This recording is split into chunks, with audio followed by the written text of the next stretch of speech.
Asian paints एक ऐसी company जिसने अपने इन्वेस्टर्स के लिए हर समय में पैसा बना के दिया और अपने इन्वेस्टर्स को मालामाल किया।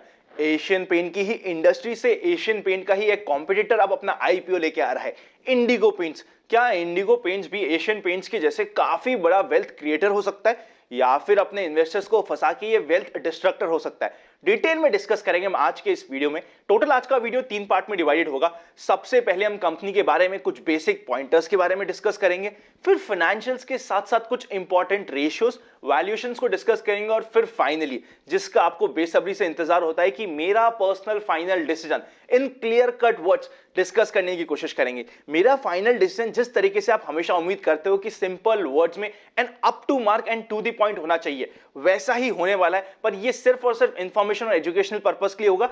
इस चीज का ध्यान रखिएगा।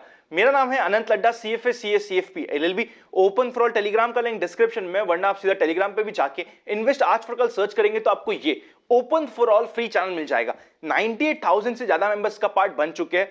काफी सारी एडिशनल चीजें हम यहाँ पे फ्री में डालते हैं। लगे यूजफुल तो आप भी इसका पार्ट बन सकते हैं। चलिए शुरू करते हैं इंडिगो पेंट्स के बारे में एक एक चीज जानना।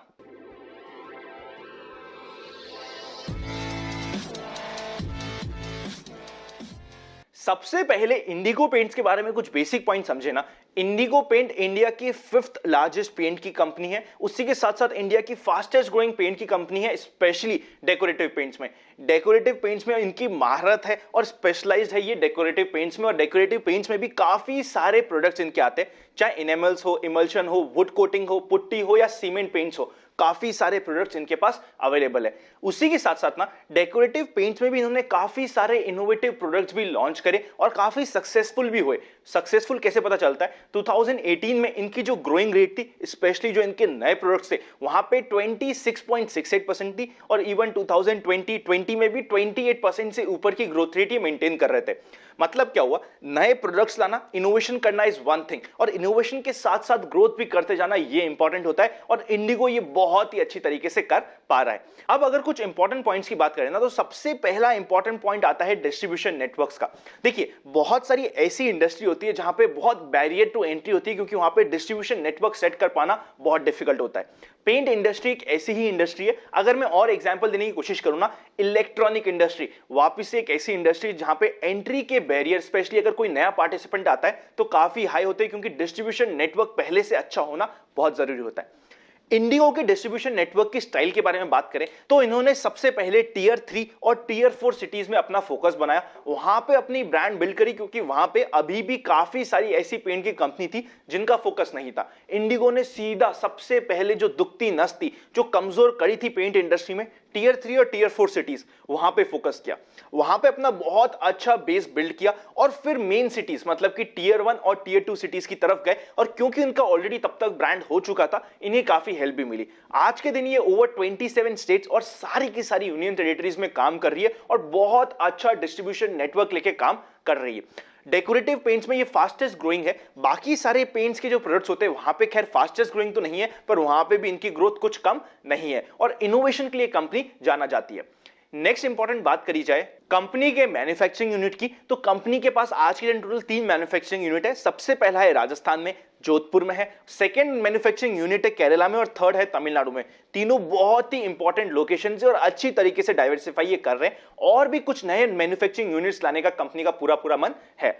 अब कंपनी के कुछ इंपॉर्टेंट स्ट्रेंथ्स के बारे में बात करें, इससे पहले कि हम फाइनेंशियल्स और कुछ नंबर्स को चेकआउट करें, तो सबसे पहले इंपॉर्टेंट स्ट्रेंथ आती है इनके differentiated product, innovative product. Initially जब इन्होंने इनोवेशन करा था थोड़ी सी दिक्कत आई थी, बट एक बार आपका इनोवेशन सक्सेसफुल हो जाता है तो आने वाले समय में आपको काफी एडेड एडवांटेज मिल जाता है। यही हुआ है इस कंपनी के साथ ही साथ इनकी जो ग्रोथ की रेट है, इनोवेशन प्लस ग्रोथ काफी अच्छी रही है, तो ग्रोइंग रेट भी काफी अच्छी है। ब्रांड इक्विटी इनके पास बहुत अच्छी है। MS धोनी इनके ब्रांड एम्बेसडर है, आप सभी जानते हैं इनको, और बहुत अच्छी तरीके से अपनी ब्रांड बिल्डिंग करती जा रही है। डिस्ट्रीब्यूशन नेटवर्क बहुत स्ट्रांग है और मैन्युफैक्चरिंग यूनिट्स बहुत बेहतरीन जगह पे लोकेटेड है, और भी ज्यादा ये लोकेशंस को एक्सपैंड करते जाएंगे, जिसकी वजह से इनके मैन्युफैक्चरिंग यूनिट को भी काफी ज्यादा एडवांटेज मिलता रहेगा।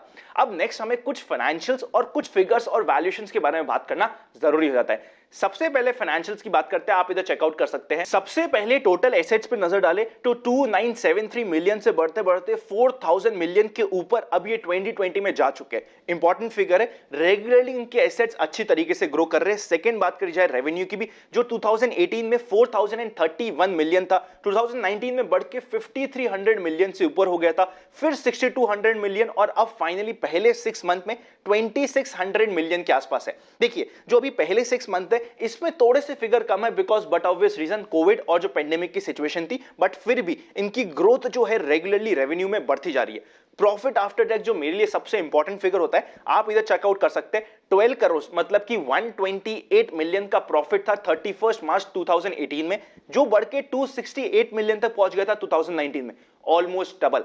फिर नेक्स्ट बात करें 2020 में फिर वापस से बढ़ के 478 मिलियन तक पहुंच गया था। मतलब इन 3 साल की बात करें ना, 94% से ऊपर की इनकी ग्रोइंग रेट है प्रॉफिट में, जो काफी अच्छी ग्रोथ कंपनी का एक साइन होता है। इसी के साथ साथ कुछ इंपॉर्टेंट वैल्यूएशन के फिगर्स की बात करें तो कंपनी का रिटर्न ऑन इक्विटी आज के दिन 25% है। 15% हम यूजुअली चाहते हैं, एटलीस्ट 15% से ऊपर की ग्रोथ रेट हो, इसका 25% है। डेट टू इक्विटी बात करें तो 0.8 है। डेट टू इक्विटी काफी कंफर्टेबल है, डेट कंपनी काफी लो लेके रखी है।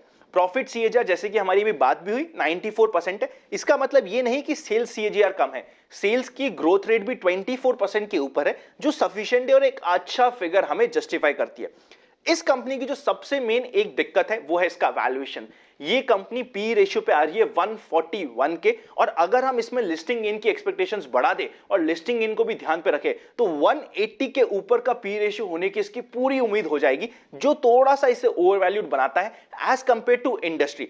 इंडस्ट्री का पी रेशियो 75 से 85 के बीच में चल रहा है और एक कंपनी लिस्ट ही हो रही है 141 के पी पे, जो इसे थोड़ा सा कॉस्टली बनाती है।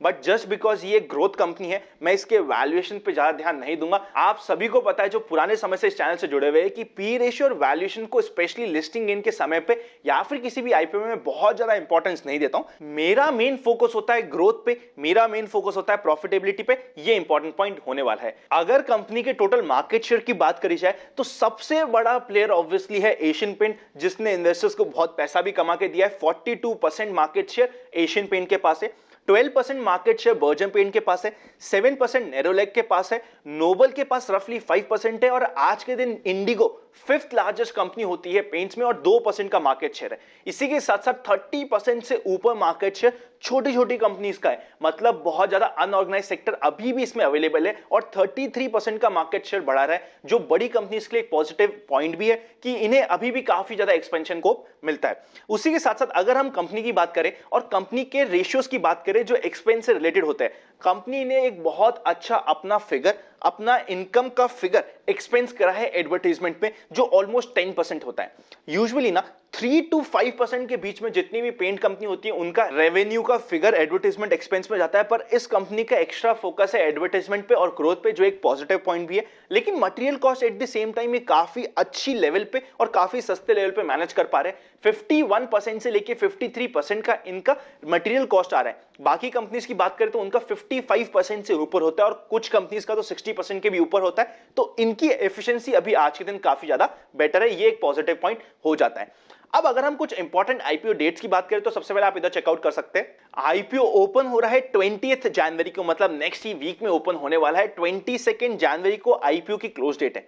अगर मुझे किसी भी आईपीओ में अप्लाई करना हुआ, उसकी क्लोजिंग डेट के 2 बजे से पहले मतलब 22 जनवरी 2 PM से पहले मैं अप्लाई करने की कोशिश करूंगा, क्योंकि एंड में कई बार कुछ गूफ अप्स हो जाते हैं। अलॉटमेंट डिसाइड होगा 28 जनवरी को। उसी के साथ साथ रिफंड स्टार्ट हो जाएगा 29 जनवरी से। यूजुअली रिफंड में 2 से 3 दिन लग जाते हैं। अगर रिफंड में 2-3 दिन का डिले हो तो टेंशन मत लीजिएगा। शेयर्स क्रिएट होंगे 1 फरवरी को, मतलब बजट के साथ साथ शेयर्स मिल भी जाएंगे हमें, और शेयर्स की लिस्टिंग हो जाएगी 2 फरवरी को। इंपॉर्टेंट पॉइंट क्या है, शेयर्स की लिस्टिंग हो रही है बजट के बाद, तो बजट का इंपैक्ट इस शेयर्स पे थोड़ा बहुत आ सकता है, ये हमें ध्यान रखने की जरूरत है।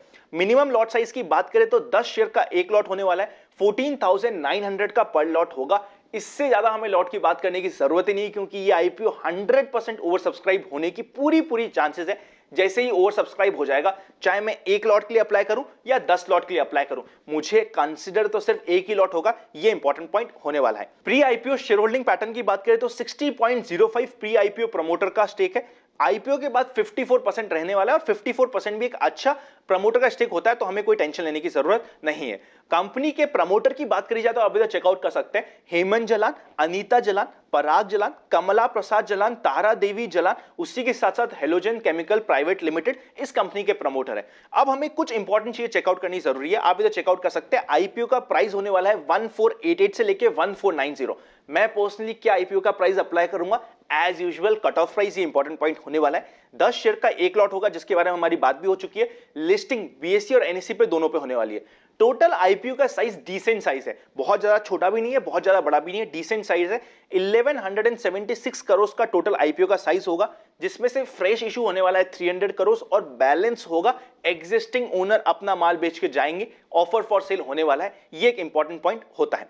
अगर हम ऑब्जेक्ट बात करें कि किस पर्पस के लिए पैसा रेज हो रहा है, तो आप इधर चेकआउट कर सकते हैं। सबसे पहला ऑब्जेक्टिव है कैपिटल एक्सपेंडिचर, जो अपनी मैन्युफैक्चरिंग यूनिट को एक्सपैंड करने में ये यूज करेंगे। सेकंड इंपॉर्टेंट पर्पस है इनको कुछ मशीनरी बाय करनी है, कुछ बोरोइंग्स का प्रीपेमेंट करना है और कुछ जनरल कॉर्पोरेट पर्पसेस।